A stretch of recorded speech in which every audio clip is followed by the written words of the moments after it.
महादेव दत्तात्रय मुंडे गाव कनेरवाडी याचा खून झाला दिनांक 22 ऑक्टोबर 2023 ला परळी वैद्यनाथच्या तहसीलच्या समोर खून झाला आणि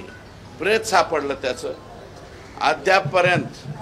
पहिले तिथं परळी पोलीस स्टेशनला सानप नावाचे पोलीस पीआय होते त्यांनी याचा छडा लावला याच्यातले आरोपी डिटेक्ट केले परंतु आका आणि आणखी कोणीतरी सांगितलं हे आरोपीच अटक करायचे नाही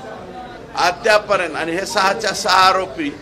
आकाच्या मुलाच्या इर्द गिर्द भटकताना दिसत आहेत। सतीश फड म्हणून एक कार्यकर्ता तो पूर्वी पंकजाताईंबरोबर होता अशा काही दिवसांमध्ये तो